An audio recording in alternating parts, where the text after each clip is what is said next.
अस्सलामुअलैकुम। मैं हूं हमज़ा वसीम PSX एनालिसिस से। सबसे पहले मैं माज़रत चाहता हूं, कल वीडियो अपलोड नहीं हो सकी कुछ टेक्निकल इश्यूज़ की वजह से। एनीवेज़, जो आप लोग को परसों की वीडियो में एनालिसिस दी गई थी, हम लोग ने देखा कि इन 2 दिन मतलब कि कल और आज के दिन मार्केट उसी एनालिसिस के बेसिस पे परफॉर्म भी करती हुई नज़र आई और जो स्ट्रेटजी समझाई आप लोग को बताई गई थी उसी के हिसाब से मार्केट ने परफॉर्म भी किया। और होपफुली अगर आपने उससे कुछ गाइडेंस लिया तो आप लोग डेफिनेटली या एटलीस्ट प्रॉफिट नहीं तो एटलीस्ट नुकसान से तो बचे ही होंगे। मज़ीद देखा जाए तो आप लोगों को स्टॉक्स के हवाले से भी आगाही दी गई थी। ओवरऑल न्यूज़ की तरफ तवज्जो देते हैं हम तो फॉरेक्स एक्सचेंज के जो नंबर्स आए कल स्टेट बैंक ने जो पब्लिश किए तो उसके अंदर भी स्लाइड हम इजाफा देख रहे हैं। 200-250 मिलियन डॉलर का इजाफा हुआ है। स्टिल जो हमारे रिजर्व्स के नंबर वो काफ़ी कम है पे आ चुके हैं और इस वक्त हम लोग को कहीं से इन्फ्लोज चाहिए। तो अगर IMF का प्रोग्राम हो जाता है तो डेफिनेटली ये हमारे लिए पॉजिटिव होगा, वरना यही आपकी जो सिचुएशन है वो आपकी अप एंड डाउन और ये जो अदम इस्तेकाम का जो ये सूरत हाल चल रही है वो कंटिन्यू रह सकती है। मज़ीद अगर आज की मार्केट को देखते हैं तो आज मार्केट 423 पॉइंट के साथ नेगेटिव बन रही। इंडेक्स 38,408 की सतह के करीब बन रहा। वॉल्यूम्स को देखा जाए तो 51 मिलियन का काम हुआ, जाके ऐसी ऑल शेयर के अंदर सिर्फ और सिर्फ 93 मिलियन का काम हुआ, जिसकी वैल्यू सिर्फ और सिर्फ 3.5 बिलियन रुपीज़ बनती है। आज मोस्टली बात की जाए तो सीमेंट्स के अंदर हेविली हमने नेगेटिविटी देखी। उसकी वजह क्या है? वजह मैं आपको एक हफ़्ते से बयान कर रहा हूँ, वजह मैं आपको 2 हफ्ते से बयान कर रहा हूँ, बल्कि उससे भी काफ़ी टाइम हो गया कि देखिए सीमेंट सेक्टर की वजह क्या गिरने की। वो देखिए, मार्केट हमेशा एक बात याद रखिएगा, फ्यूचर परफॉर्मेंस के ऊपर चलती है। अगर आप मान लीजिए किसी कंपनी की जब एक अभी की सूरत हाल देखें तो इंटरेस्ट रेट बढ़ने का एक खदशा है कि मंडे के दिन मॉनेटरी पॉलिसी है, मोस्ट लाइकली है मॉनेटरी पॉलिसी आपकी सेशन के बाद, मतलब कि जब मार्केट क्लोज हो जाएगी फिर अनाउंस होगी। तो ये खदशा है कि अगर मॉनेटरी पॉलिसी बढ़ जाती है तो जो इम्पैक्ट आएगा वो किस पे आएगा? सीमेंट सेक्टर के फ्यूचर अर्निंग्स में। हो सकता है आपको इन क्वार्टर्स में भी दिखे, कुछ हद तक तो दिखेगा इम्पैक्ट। क्यों दिखेगा इम्पैक्ट? क्योंकि जो प्रीवियस आपकी मॉनेटरी पॉलिसीज़ की जो बढ़ाई गई उसका इम्पैक्ट तो दिखेगा, लेकिन जो अब बढ़ाई जाएगी इंटरेस्ट रेट तो उसका इम्पैक्ट आपको आने वाले क्वार्टर्स में दिखेगा। तो एक बात हमेशा याद रखें, मार्केट जो है वो फ्यूचर फोरकास्ट को देखकर चलती है। हमेशा जो चीज़ होने वाली होती है उस पर मार्केट रिएक्ट करती है। लोटे की देखी रहे, लोटे की जब न्यूज़ नहीं आई थी उससे पहले से ये परफॉर्म कर रहा था। तो एक बात है, फिर जब न्यूज़ आई फिर गिरने शुरू हो गया, फिर प्रॉफिट टेकिंग आई इसके अंदर। मार्केट एक बात हमेशा याद रखिएगा कि फ्यूचर के ऊपर चलती है, फ्यूचर फोरकास्ट के ऊपर चलती है। और कोई चीज़ अगर अनएक्सपेक्टेड हो जाए, ये तो फोरकास्ट है ना, अगर कोई चीज़ अनएक्सपेक्टेड हो जाए तो उसका फिर हम लोगों को जो आप कह लीजिए रिजल्ट है वो काफ़ी वॉलेटाइल दिखता है मार्केट के अंदर। मार्केट उसी वक्त उसको एडजस्ट करती है। एनीवेज, एक्सपेक्टेशंस तो ये है कि एटलीस्ट 100 to 200 बेसिस पॉइंट बढ़ाया जा सकता है, लेकिन कई रिपोर्ट्स जो है, कई आर्टिकल्स में ये भी शाया हुआ है कि 250 बेसिस पॉइंट तक भी इजाफा किया जा सकता है। अब क्योंकि हम जानते हैं कि सीमेंट जो स्टॉक्स है, सीमेंट सेक्टर, वो हाईली डेट का उनका काम होता है। डेट से काफ़ी वो शॉर्ट टर्म डेट्स होते हैं, तो जाहिर सी बात है अब शॉर्ट टर्म डेट्स इतने होंगे और इंटरेस्ट रेट बढ़ जाएंगे तो उनको ज़्यादा इंटरेस्ट पे करना पड़ेगा, जिसकी वजह से उनके कैश फ्लोज पे भी नेगेटिव इम्पैक्ट आएगा और उनकी अर्निंग्स पे भी हम नेगेटिव इम्पैक्ट देख सकेंगे। इसलिए आप लोग को बताया जा रहा है कि एटलीस्ट इन स्टॉक से दूर रहे इस वक्त लॉन्ग टर्म के हवाले से, तो बेहतर टाइम आने दे फिर इन्वेस्ट कीजिएगा। एनीवेज, टॉप एक्टिव स्टॉक्स के अंदर देखने से पहले अगर हम डेली एक्टिविटी पे आ जाते हैं तो टॉप कंट्रीब्यूटर जो आज रहा वो कोलगेट का स्टॉक 5.25 पॉइंट ये हम लोग को मार्केट में आज पॉजिटिव कंट्रीब्यूट करता हुआ नजर आया। फिर FFC, फिर SCBPL, Nestle, JDWS, AGP, millet tractor, FCCL, BAFL, मरी brewery, INIL, AKVL, Capco, ARPL और शेल के स्टॉक्स रहे जहाँ नेगेटिव साइड पे, डिक्लाइन साइड पे TRG का stock, followed by PSO, BAHL systems, Indus, lucky, PPL, POL, MEBL, MCB, मारी, चराट cement, Efert, UBL और एंग्रो कॉरपोरेशन के स्टॉक्स रहे। डॉलर के हवाले से बात की जाए तो आज डॉलर की क्लोजिंग आई है वो 229 रुपये 70 पैसे के आसपास आई, तकरीबन 67 पैसे के पास आई है। तो डॉलर के अंदर आज भी हमने इजाफा देखा है 52 पैसे का। 2 दिन से मुसलसल डॉलर के अंदर भी एक इजाफा हो रहा है और वन ऑफ दी IMF की डिमांड्स भी है कि आप डॉलर को फ्री फ्लोट कर दें। तो ये भी इसके हवाले से भी काफ़ी कहा जा रहा है कि डॉलर को फ्री फ्लोट कर दिया जाए। इसके हवाले से भी काफ़ी प्रेशर है हुकूमत के ऊपर।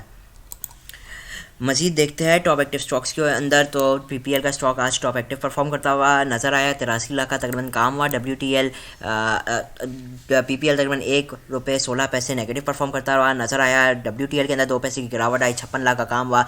जीसीआईएल गनी केमिकल इंडस्ट्री लिमिटेड के जो 20 शेयर्स हैं उनके अंदर भी गिरावट आई तकरीबन 7.35% की, और ये भी तकरीबन 50 लाख का इसके अंदर भी काम हुआ। सिनर्जी 14 पैसे गिरा, जहाँ पे टीआरजी 4%, ओजीडीसी बंद पॉजिटिव हुआ, एडजस्टमेंट के बाद ये नेगेटिव बंद हो गया। जाके इलेक्ट्रिक की बात की जाए 3 पैसे नेगेटिव रहा। एएससी के जो राइट शेयर वो 8 पैसे नेगेटिव रहे, और अब कोरियो के दाम पे आ चुके हैं। अभी भी मैं कहूँगा बहुत महंगे हैं। राइट शेयर के अंदर सट्टा बहुत ज़्यादा होता है, और अभी भी देखा जाए तो ये काफ़ी महंगे रेट पे है।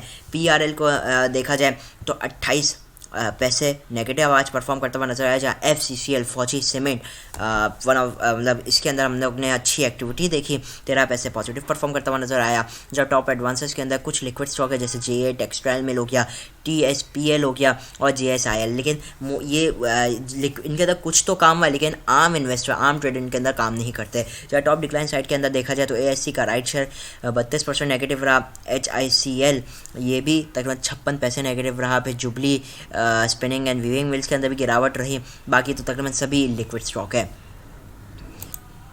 मज़ीद कमोडिटीज़ के अंदर अगर हम नज़र डाल दें तो इस वक्त जो क्रूड ऑयल ट्रेड हो रहा है इंटरनेशनल मार्केट में। अच्छा, एक और गुड न्यूज़ जो आई है वो कि पाकिस्तान और जो रशिया के जो अग्रीमेंट है और जो मामला है वो भी तय पा चुके हैं पाकिस्तान और रूस के दरमियान में, और अब पेट्रोल और डीज़ल जो है वो दरामद करने का फ़ैसला किया गया है। तो ये भी डेफिनेटली पॉजिटिव होगा, जो कि हमारे हमारे जो इकनॉमिक्स है मुल्क के उसको बेहतर करने में एक इजाफ़ा करेगा, हिस्सा डालेगा। बहरहाल क्रूड ऑयल के हवाले से बात कर रहे थे तो क्रूड ऑयल इस वक्त 23 सेंट पॉजिटिव चल रहा है, $80.83। जहाँ गोल्ड भी $4 पॉजिटिव इस वक्त चल रहा है। जहाँ इंडाइसिस के हवाले से बात की जाए तो आज Bombay stock exchange 236 point negative बंद होती हुई नज़र आई। अब चलते हैं KSE 100 इंडेक्स टेक्निकल चार्ट पर, देखते हैं टेक्निकली मार्केट के अंदर कैसी मूवमेंट बन सकती है। ये है मेरे सामने KSE 100 इंडेक्स का टेक्निकल डेली चार्ट, और आज की अगर आप कैंडल देखते हैं तो आज काफ़ी बियरिश कैंडल बनी है with low volumes. Low volumes क्यों है कि देखिए, जब कभी आप कह लीजिए कोई इवेंट आ रहा होता है जैसे मॉनेटरी पॉलिसी है, तो अब क्या होता है, जो हमारे ट्रेडर हजरात होते हैं वो साइडलाइन हो जाते हैं, या जो स्विंग ट्रेडर हजरात होते हैं वो साइडलाइन हो जाता है। वो वेट एंड वॉच की स्ट्रेटेजी अपनाते हैं, पहले देखते हैं कि क्या होने वाला है, क्या फ़ैसला होता है, और उसके बाद फिर रिएक्शन करते हैं। इसकी वजह से आप प्रीवियसली भी कभी देखेंगे जब कोई मॉनेटरी पॉलिसी हो रहा कोई इवेंट आ रहा होता है तो आपके वॉल्यूम्स जो है वो बिल्कुल डिक्लाइन हो जाते हैं, और फिर रैपिड वॉल्यूम्स देखने को मिलता है, एक ह्यूज वॉल्यूम देखने को मिलता है जब आपका इवेंट जो है वो हो जाता है या कोई फ़ैसला आपका तय पा जाता है। एनीवेज, जो कैंडल फॉर्मेशन हुई है, जो पैटर्न फॉर्मेशन हुआ है वो एक इवनिंग स्टार पैटर्न का हुआ है, जो कि क्लियरली एक बियरिश इंडिकेटर है कि ग्रीन कैंडल के बाद एक डोजी और डोजी के बाद वंस अगेन एक रेड कैंडल। तो ये जो एक इवनिंग स्टार पैटर्न है ये एक बियरिश पैटर्न है, लेकिन एक बात याद रखें, इसकी रिलायबिलिटी वो कम है। रिलायबिलिटी से मुराद के इसका जो इफेक्ट है वो इतना नहीं कह सकते, ठीक है ना, आप इसके ऊपर ट्रेड कर सकते। इसकी एक वजह ये क्या है वो सुन लीजिए। देखिए, एक बात हमेशा, चाहे कोई भी बियरिश पैटर्न, चाहे वो इवनिंग स्टार हो या बियरिश हरामी पैटर्न या कोई सा भी पैटर्न हो, वो अगर किसी रैली के टॉप पे बनेगा तो फिर उसकी एक वर्थ होगी, और अगर कोई भी बुलिश पैटर्न हो वो अगर गिरावट के बाद बनेगा तो फिर उसकी रियल वैल्यू होगी। ऐसा नहीं है कि अगर गिरावट हो चुकी है और फिर बन रहा है तो आप कह लीजिए उसकी जो रिलायबिलिटी वो गिर जाती है, क्योंकि ऑलरेडी मार्केट गिर चुकी है। तो आप एक बात हमेशा समझ लीजिए कि कोई भी बियरिश पैटर्न हो, अगर वो एक रैली के बाद बनता है या अपवर्ड मूवमेंट के बाद बनता है तो फिर आप उसमें ट्रेड करेंगे, तो आपका जो जीतने का चांस होगा, प्रॉफिटेबिलिटी का चांस होगा, वो डेफिनेटली एक हाई होगा। एनीवेज, ये तो थोड़ा आउट ऑफ टॉपिक है, लेकिन मैंने इसलिए बता दिया कि जो लोग सीख रहे होते हैं तो उनके लिए डेफिनेटली ये एक अच्छा, एक आप कह लीजिए एक अच्छी लेसन है, और हो सकता है आप लोगों को ये पहले से पता हो। एनीवेज, वीकली हिसाब से मार्केट को देखते हैं तो one of the worst week market के लिए ये रहा, और मार्केट में इस वीक मार्केट लूज़ करती हुई नज़र आया अराउंड 1915 पॉइंट, जो कि बनते हैं 0.5%, जो कि एक ह्यूज करेक्शन है। तो one of the worst week of 2023, और सिंस अ लॉन्ग टाइम ये काफ़ी बड़ा एक आप कह लीजिए बहुत ही बुरा वीक रहा मार्केट के लिए।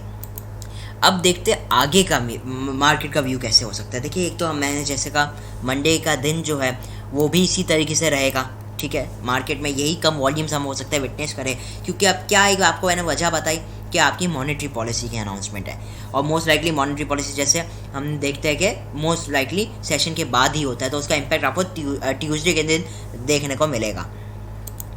अभी अगर हम मार्केट को देखते हैं तो देखिए मार्केट ने एक डबल इस वक्त अपना डबल बॉटम मारती हुई नज़र आ रही है आज, जहां से मार्केट ने बेसिकली लो लगाया तकरीबन 38,290 की सतह के पास, वो प्रीवियस लो से काफ़ी हद तक मैच करता हुआ नज़र आ रहा था। इस वक्त मार्केट में आपको आवर्ली टाइम फ्रेम में RSI clearly bullish divergence show कर रहा है, लेकिन एक बात मेरी हमेशा याद रखिएगा, बुलिश डाइवर्जेंस कभी भी आपको दिख जाए ना, इसका कतई ही ये मतलब नहीं होता कि आप घुस के बाइंग करें, माल लेते जाए, इसका कतई मतलब नहीं होता। आप प्रीवियसली भी देखें ना कभी चार्ट्स को, मेरा एक्सपीरियंस है मार्केट के साथ ये कि जब मार्केट RSI डाइवर्जेंस दिखाती है ना, और मैंने खरीद लिया मान लीजिए तो मार्केट और भी गिर जाती है, अक्सर औकात ऐसा भी मैंने देखा है, और गिरती रहती है और नुकसान आपका बढ़ता रहता है। RSI डाइवर्जेंस में बाइंग कब करनी है, या तो आपको कोई और वजह हो, या तो कोई आपकी कैंडलस्टिक पैटर्न बन रहा हो, ठीक है, या तो कोई इंपॉर्टेंट रेजिस्टेंस लेवल ब्रेक किया हो, या तो जो मैं प्रेफर करता हूँ रीसेंट हाई को ब्रेक करे, तो फिर आप एंट्री कर लीजिए। ये मेरा आपको एक टिप है कि देखिए अगर आप इस वक्त आज इसके सिनेरियो में, अभी के सिनेरियो को आप समझते हैं, तो मार्केट अभी स्विंग हाई किधर का लगा है 39,000। अगर मार्केट इस लेवल को बाय करती है फिर आप बाइंग कीजिए, ये एक टिप समझ लीजिए, क्योंकि इन द पास्ट हमने ऐसा बहुत बार देखा है कि मार्केट RSI डाइवर्जेंस दिखा रही थी लेकिन फिर भी गिरती रहती है, या अगर बेयरिश डाइवर्जेंस दिखाई तो भी बढ़ती रहती है, तो ऐसा होता है। लेकिन आपकी कोशिश होनी चाहिए कि आप हमेशा ब्रेकआउट पे एंट्री करें। ऐसे आप अपनी तरफ से सोच लें नहीं RSI की डाइवर्जेंस आगे आप ले लें, तो ये आप इसमें नुकसान में आ सकते हैं। हो सकता है आपको प्रॉफिट हो जाए बाइंग करने पे डाइवर्जेंस में, लेकिन जो चांस होता है ना वो कम होता है। तो ये ट्रेडिंग है ही चांस की गेम ना, जितना परसेंट आपका जीतने का चांस बढ़ेगा उतना आप प्रॉफिट बढ़ेगा, ठीक है। बहरहाल इस वक्त मार्केट में ज़रूरी है कि लेवल्स के साथ काम किया जाए, बिल्कुल शॉर्ट टर्म में आपने काम करना है। स्विंग ट्रेडिंग में जैसा मैंने पहले भी कहा, इस वक्त कोई आपको स्विंग ट्रेड की ज़रा भी जगह नहीं बन रही है। रेजिस्टेंस लेवल्स और सपोर्ट लेवल्स को देखकर काम करना चाहिए, और मार्केट में कोई तेज़ी नहीं है जब तक मार्केट 39,000 का लेवल ब्रेक ना करे। उसको जब तक सस्टेन नहीं करेगी मार्केट में दूर दूर तक तेज़ी नहीं है। शॉर्ट टर्म में आपको अप मूवमेंट्स भी मिलेंगी, शॉर्ट टर्म में डाउन मूवमेंट्स भी मिलेंगी, लेकिन कोई तेज़ी तो होने नहीं वाली है 39,000 के लेवल के नीचे। हाँ, वो ब्रेक करता है तो आप जाइए, तेज़ी कीजिए मार्केट के अंदर, थोड़ा आप भी ले लीजिए मार्केट में मूव। रेजिस्टेंस लेवल की मार्केट की बात की जाए तो 38,600 का पहला रेजिस्टेंस लेवल है। इसको मार्केट ब्रेक करती है तो कुछ हद तक इंट्राडे मूवमेंट्स बनाई जा सकती है, और फिर जो अगला रेजिस्टेंस लेवल होगा वो 38,800 से लेकर 750 का लेवल होगा, और जो आखिरी लेवल है वो 39,000 से लेकर 39,050 का लेवल रहेगा। तो ये इंपॉर्टेंट रेजिस्टेंस लेवल है मार्केट के लिए।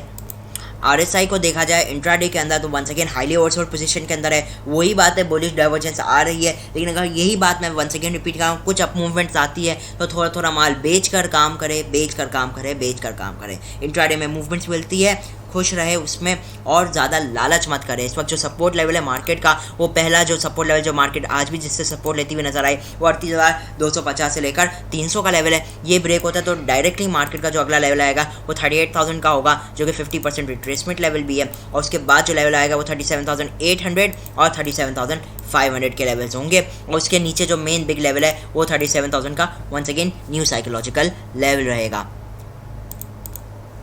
जैसे पहले भी मैंने आपको बताया वही है, पिछली वीडियोस में बताता आया, और शॉर्ट टर्म में काम करें, इंट्राडे में काम करें, एटलीस्ट जब तक हालात बेहतर ना हो जाए। कोई मार्केट आपका कोई डायरेक्शन पकड़ ले, आपकी इकोनॉमी को एक डायरेक्शन पकड़ ले, फिर जाकर आपने स्विंग ट्रेडिंग में एंट्रीज बनानी है।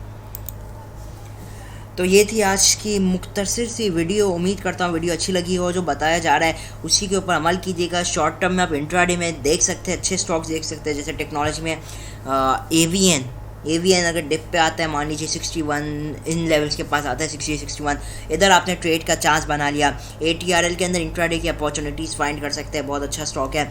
मज़ीद देखा जाए तो अगर लॉन्ग टर्म इन्वेस्टमेंट करनी है तो डिविडेंड पेइंग स्टॉक्स जो इस वक्त नीचे आ चुके हैं उनके अंदर डेफिनेटली देखा जा सकता है। बाकी ऑयल एंड गैस के स्टॉक्स तो हर वक्त ही अच्छे हैं, OGDC, PPI, स्पेशली जब तक ये सर्कुलर डेट के मामला चल रहे हैं। इंशाल्लाह जैसे ही वो भी उसके ऊपर भी जैसे प्रोग्रेस होगा तो इनके अंदर भी हम मूवमेंट बनता हुआ देखेंगे। सीमेंट्स में अभी भी यही कहूँगा अवॉइड करना बेहतर है, एटलीस्ट जब तक कोई मॉनेटरी पॉलिसी की अनाउंसमेंट नहीं हो जाती है। हाँ नहीं मतलब कि कोई अनएक्सपेक्टेड आ जाता है या अनचेंज हो जाता है तो फिर डेफिनेटली हम इनके अंदर एक अच्छी मूवमेंट देख सकेंगे, वरना उससे पहले इनके अंदर मूवमेंट बनना आपके लिए बहुत ही ज़्यादा मुश्किल है। तो बस इन्हीं चीज़ों पे ऊपर फोकस कीजिएगा। तो आज कोई स्पेशली स्टॉक मैंने नहीं दिया जिसके लेवल्स दूँ आपको कि इसके अंदर ट्रेड कीजिए, कि वही बात है इस वक्त सूरत हाल इतनी ज़्यादा बेहतर नहीं है। मैं भी चाहता हूँ क्योंकि ये वीकेंड के अंदर भी क्या न्यूज़ आती है वो भी देखने उसके ऊपर भी हमारा एक वॉच होना चाहिए। स्पेशली उसकी वजह से भी मैं इस बार आपको कोई स्टॉक्स नहीं दे रहा हूँ पर्टिकुलरली, वरना तो आपको ऊपर से मैंने बता दिया किसके अंदर ट्रेड करनी चाहिए। तो इसी के साथ इजाज़त चाहता हूँ। वीडियो अच्छी लगी हो तो लाइक और चैनल को ज़रूर सब्सक्राइब कीजिएगा। मैं हूँ हमजा वसीम, PSX एनालिसिस से।